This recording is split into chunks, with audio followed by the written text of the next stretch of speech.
everybody, and welcome to the first ever TV episode of Reflecting Shakespeare. My name is Erika, and I'm a facilitator for the Old Globe's Reflecting Shakespeare program. Reflecting Shakespeare is a performing arts course that we've been bringing to people who are incarcerated for almost 4 years. The goals of the program are to decrease social isolation, increase connection, increase empathy, provide a vehicle for self-reflection and creative expression. Our participants report a transformative experience in many ways. What we do in class is pretty straightforward. We play warm-up activities that are very lighthearted but have skill building built in beneath the surface. We read Shakespeare and try to figure out what is going on in those scenes and with those characters. We reflect on the Shakespeare and ask ourselves, both in writing and discussion, how do these characters and situations relate to me and my own life? And lastly, we perform. We create a performance for families and peers that combines both Shakespeare and the participants' personal writing. But before we go any further, I want to introduce my co-facilitators, James and Nikki. And I want to warn everybody watching that from this point forward, we're recording over the web, and the video can get a little bit choppy at times. Hey, guys. Hey there. Hi. All right, so now let's introduce ourselves properly. You already know that I am Erika, and I am an actor and now a director and facilitator, and I've been working inside for about 4 years. My name is James, and I trained as a director, and I'm a teacher and facilitator. I've been bringing Reflecting Shakespeare inside for 4 years, and before that, I delivered playwriting programs to prison and juvenile hall for several years. Hi guys, my name's Nikki. I'm a facilitator for Reflecting Shakespeare and other programs. I was actually on the inside. I was incarcerated for 25 years, and I've been working with the Old Globe and Reflecting Shakespeare program since the last year. And I'll tell you, I didn't know literally anything about Shakespeare really until I started working with these guys. And I think the program is just really special. So I'm happy to be here. Awesome. So let's start this program the way we'd start class, with our highs and lows. This is our check-in. So something good from the past week, something not so great from the past week. Who's going to start? I'll start. All right. So I'll start out with a low so I can end on a high note. My low is we had a woman she's incarcerated. She was incarcerated for 45 years, and we were trying to get her out for a compassionate release. She got really sick with cancer, and unfortunately she passed away yesterday. So it's very disheartening. My high for this week is, of course, just to be able to be here with you guys and to be able to send this inside. I think that's pretty dope. Cool. All right. Thanks, Nikki. All right. I'm going to go next. My high is that we're making this first episode of Reflecting Shakespeare TV. That's really great. But it does give me a little bit of a low because it reminds me that right now we're not able to be in the room with you guys and deliver our program in person, which is kind of how we started all of this out. All right. Well, I have a high. My high is that we're recording this right now, and I hope my high continues to find out the recording sticks and that we don't have to redo this. And I don't have any lows.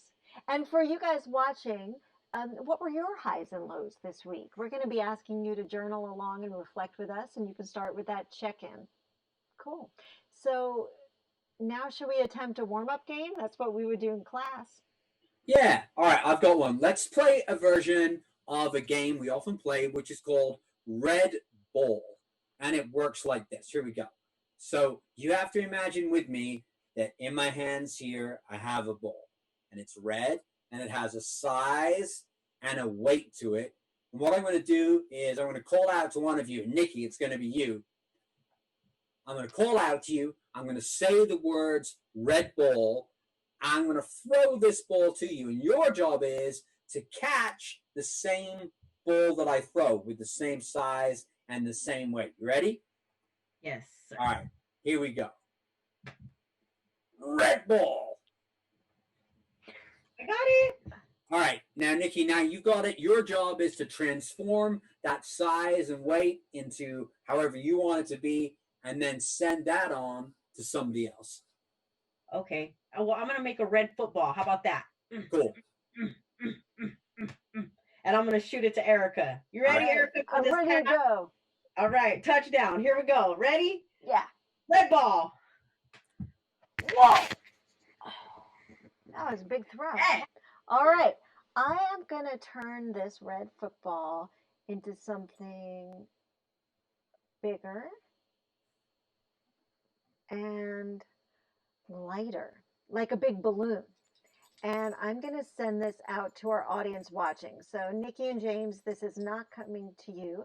This is going out. So when I pass this to you out there, catch it. Remember, it should feel really light, like a balloon. And you should have this space between your hands because a balloon takes space. Here we go. And red ball. Great. Okay, so if out there you could now transform that balloon maybe to something really heavy, and you can watch it as it transforms. And maybe it's a pretty big ball, big, heavy ball that you're going to push towards us about chest size, and it's going to magically turn into 3 of those, and we're all going to catch them at the same time. Are you ready? So you're transforming it. It's becoming heavy, and you're going to push it. Here we go. 3, 2, 1. Red ball. Oh, whew. I got it. I'm so strong. All Yeah, right. me too, man. That's That is good. definitely heavy. I'm putting All it right. down. Yeah, me too. I'm gonna put that down. Ugh. Man, I love that game. It's easy to play, and I remember finding out that some of the guys on one of our yards had started to play that in the chow line when they were lining up. Why not? It's fun, right? Right. That's right. It doesn't take any equipment. Okay, well now that we've warmed up, let's get into some Shakespeare. All right. So what we're going to do, instead of like we might do in our regular program, we might just look at one play. In this version, we're going to look at different themes in each episode. So that way, if someone misses an episode or you tune in late, you aren't going to really miss anything. You'll always be able to catch up. I love that. So let's go ahead. Should we get to it? Yeah. Absolutely. Cool. Right. So let's dive into a couple of themes that we've all been dealing with right now. So the first one is hope and longing. Oof, sheesh. I think there are people out and things that we're all missing and looking forward to seeing. And it's easy to give up hope and just to kind of start going crazy, especially in these times right now, inside and outside, you know? The second one and the theme that we want to focus on is like names and labels. And who am I without that thing, that place, or that social crowd, right? We all wrestle with this a lot on the inside and even on the outside, like without being able to identify the usual things that we do, or we are who we identify as or what we identify with. And when that changes, like then what? Right? Exactly. So cool. We are going to look at those two things through the play Romeo and Juliet. So what do you initially think of, though, when you hear the title Romeo and Juliet, Niki? Like lovers, romance, Romeo. James? Yeah, definitely love for sure. And also rivalry comes into play, and ultimately death, I think. Erika? Gosh, we've worked on this play so much inside now that the things that come up are banishment and father figures and taking risks, all sorts of things. But with all that said, what we are going to look at is one of Shakespeare's most famous and romantic scenes. So let's get up to speed. The situation is that Romeo's a 16-year-old kid, and he lives in the city with 2 rival families. Their names are Montagues and Capulets. And Romeo is a Montague. His full name is Romeo Montague. And the enemy family is the Capulets. Juliet is a Capulet. So Romeo has been bumming out, and he goes and he crashes a party over at the Capulet household. And lo and behold, Juliet's there. He's never seen her before, but he falls in love at first sight. But then his identity gets revealed, and he gets chased out of that party by her cousin. So he's bumming, but he's buzzing at the same time. So he's not going home. So instead he goes around the back of the Capulet house, and he's just like looking up at all those windows, and there's at least one with a balcony, and suddenly a light goes on there. And then the next thing he knows, Juliet actually steps out on the balcony. So Romeo hides, and then he says, James, "But soft, what light through yonder window breaks? It is the east, and Juliet is the sun. Arise, fair sun, and kill the envious moon, who is already sick and pale with grief. That thou, her maid, art far more fair than she.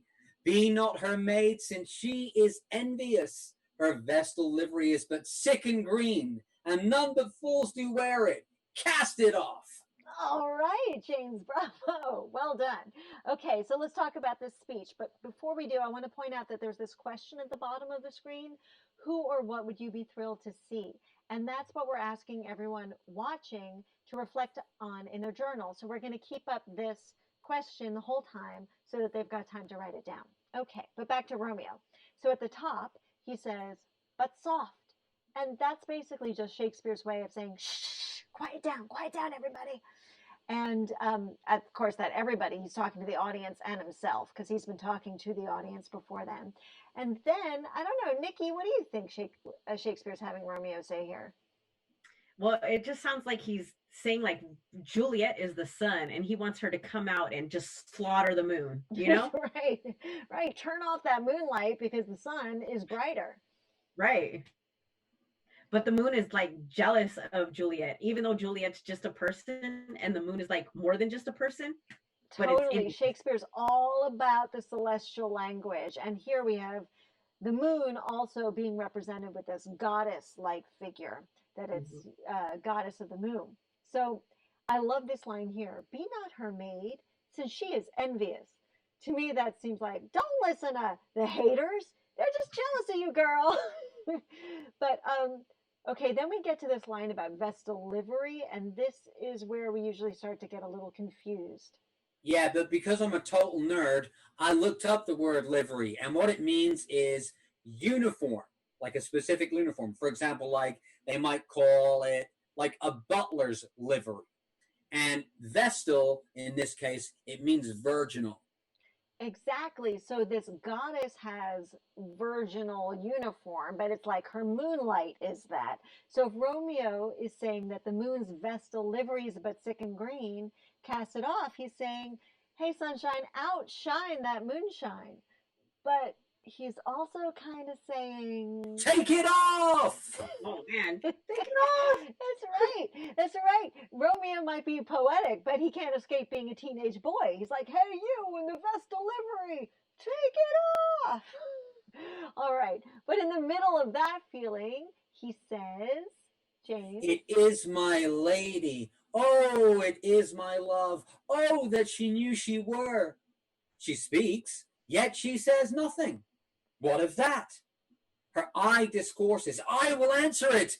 Oh, I am too bold. 'Tis not to me she speaks. Oh, yes, that pang of love. And Romeo gets to say, oh, there twice. Oh, it is my love. Oh, that she knew she were.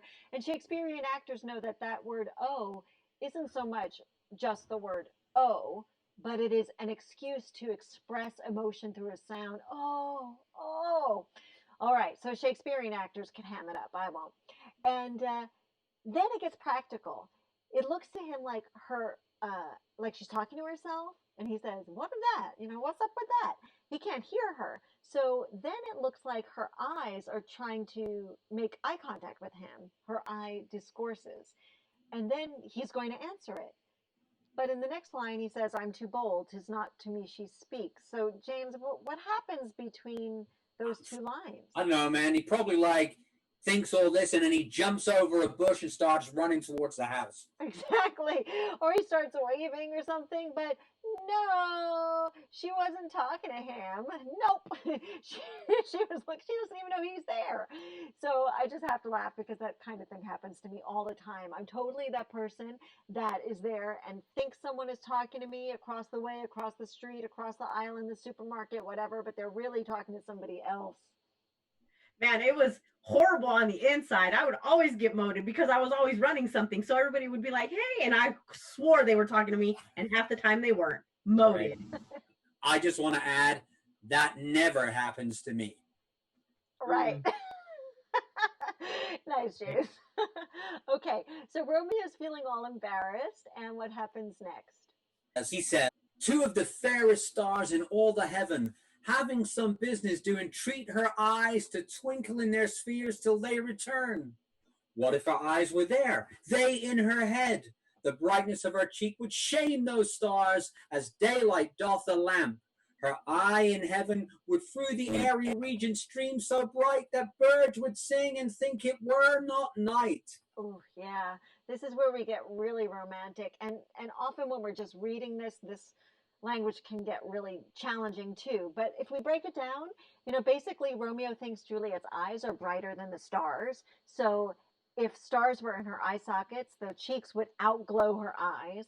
And then if her eyes were up there in heaven, then they'd be so bright that nighttime would turn into daylight and birds would sing as if it were morning.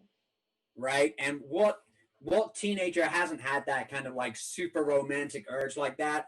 You might not get to say it out loud, but you might think about writing it down, or a poem or a song or something like that. Well, I know being inside, definitely we writing stuff like Shakespeare all the time, sending it out and getting it in. So poetry is thriving inside. All right, let's wrap it up. It goes back to some pretty straightforward language. James? See how she leans her cheek upon her hand. Oh, that I were a glove upon that hand, that I might touch that cheek. Nice. All right, bravo. So let's look at our question. It says, who or what would you be thrilled to see? And what would you hope for? How do you keep up that hopeful feeling? And this is what we were suggesting that you out there, that you journal on this. And Niki, what do you think? For me, I think the biggest thing that I would be thrilled to see is just all my folks on the inside out. That's what would be thrilling to see for me. What about you, James? Oh, right. Well, right now I've been really thinking a lot about my hometown, the place I grew up, and I would really like to see that river that's there and be able to put my feet in the water. I'd like to do that. What about you, Erika? Oh gosh, that's kind of hard. I guess right at this moment, I'm thinking about all of our students that we left right before casting the show we were doing inside. Yeah. And honestly, I'd love to see them and keep working on that project. All right, so here are some of the responses to that question from our first ever Reflecting Shakespeare Romeo and Juliet cast. Here are some of the things they wrote. To see and be with my wife for the first time since we got married. One of the participants wrote, after 23 years, finally, freedom. Just as Juliet, so elusive, so fleeting. She is my anticipation, my excitement, my hope. She is also my fear. To achieve her is my ultimate success. I would be thrilled to see my brother. It's been years, so I'd be a bit nervous, but above all, excited. All right, Erika, this one comes with a hand gesture that you're definitely going to remember. Here we go. Without a doubt, it's my daughter Raylene, who I'm most interested to meet for the first time. She's my bundle of joy. Oh.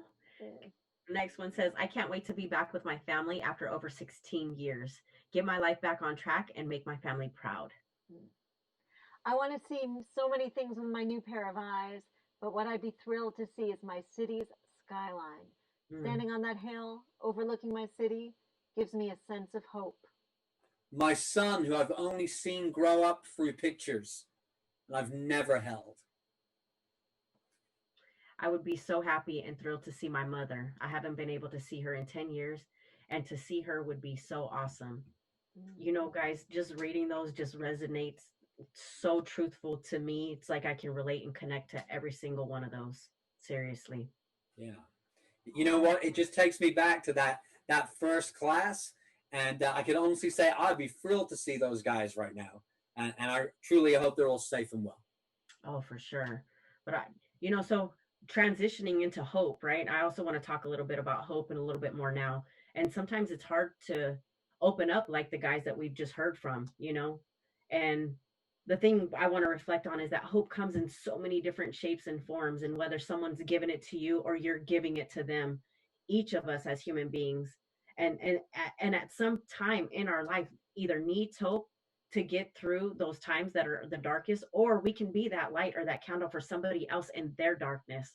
And hope can be written, it can be spoken, and it can be freely given, right? So sometimes with just a gesture, a simple hello, a hug, and sometimes even maybe just a sign of peace, right?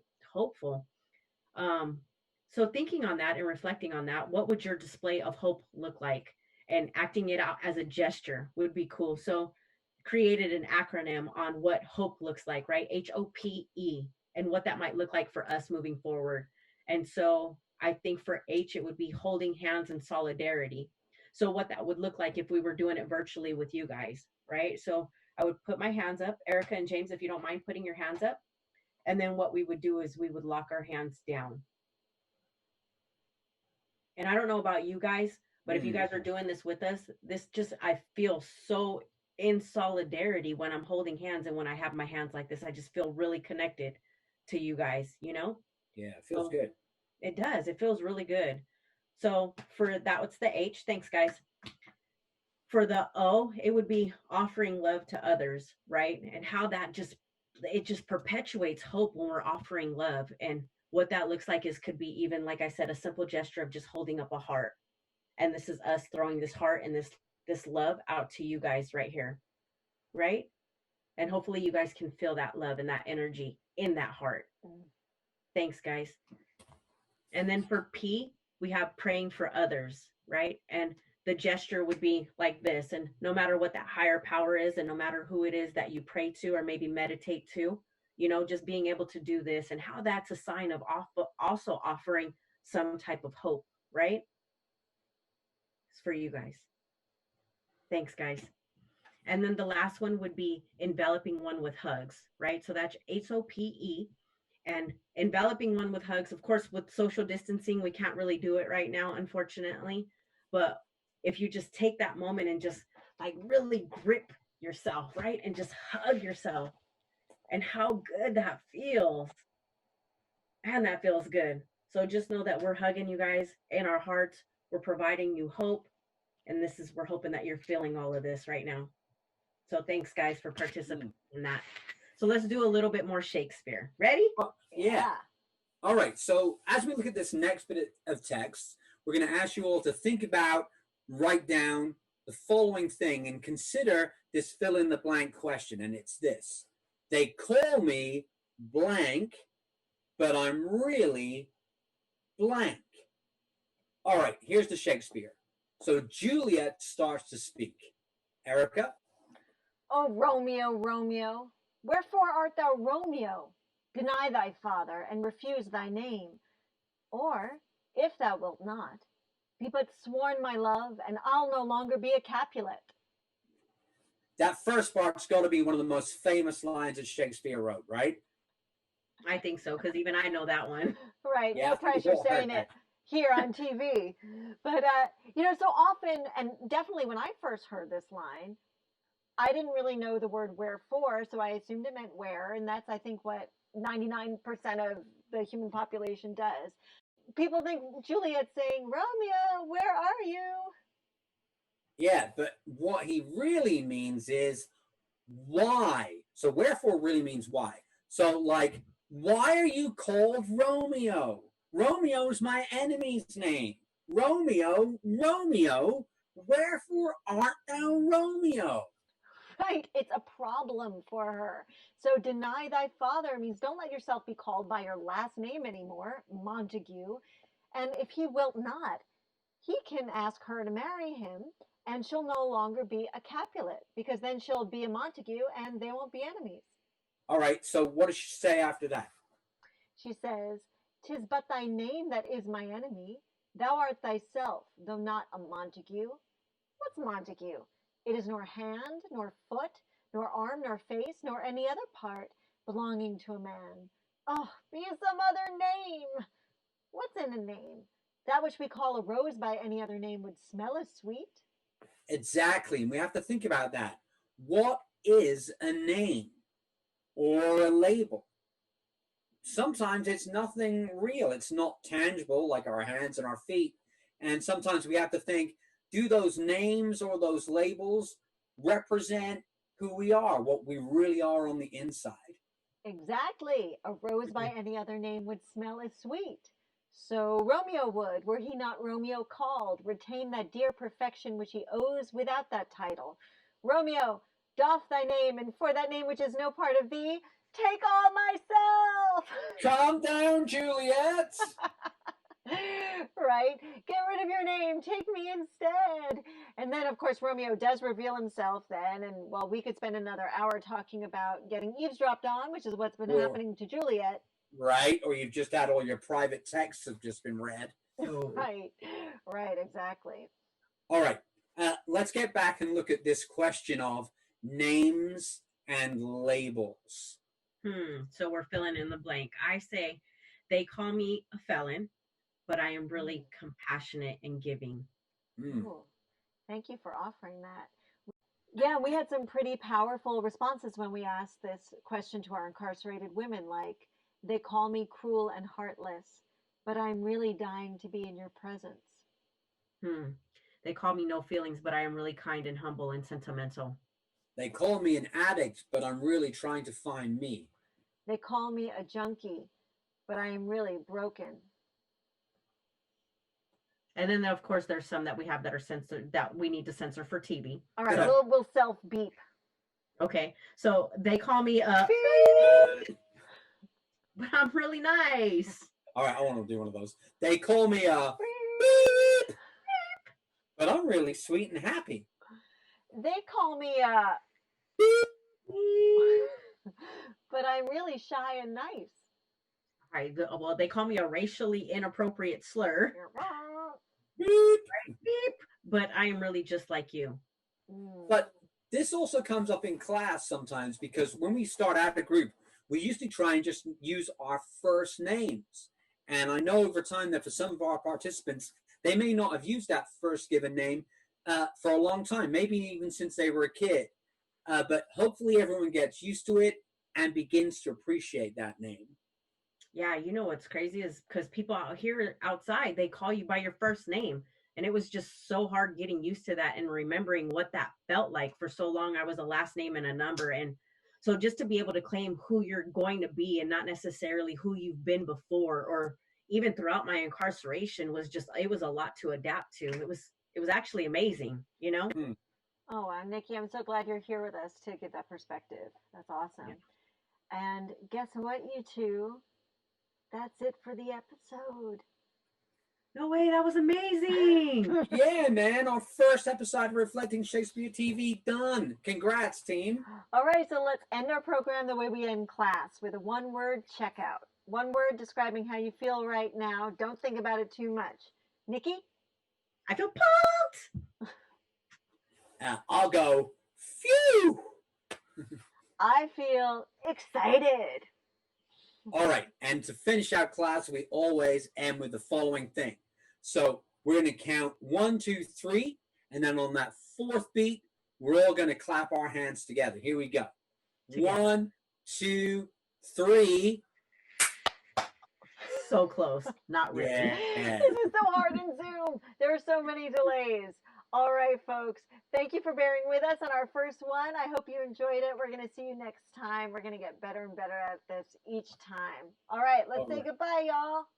All right. See ya. See you for that next episode. Bye. Take care. Class. Stay safe. The heart of the Reflecting Shakespeare program is about the community building that happens through doing all the activities and sharing and listening to the various reflections. If you'd like to share your reflections with us so that we can share them on a future episode highlighting community responses, please visit https://bit.ly/rstv01. That's for Reflecting Shakespeare TV, Episode 1. Again, that's https://bit.ly/rstv01. We hope to hear from you. If you'd like to support the Old Globe, please visit our website, theoldglobe.org, and check out the Globe Rising campaign. And also, we welcome you to check out the Arts Engagement Facebook page. Just go to Facebook and check out The Old Globe Arts Engagement. Thanks.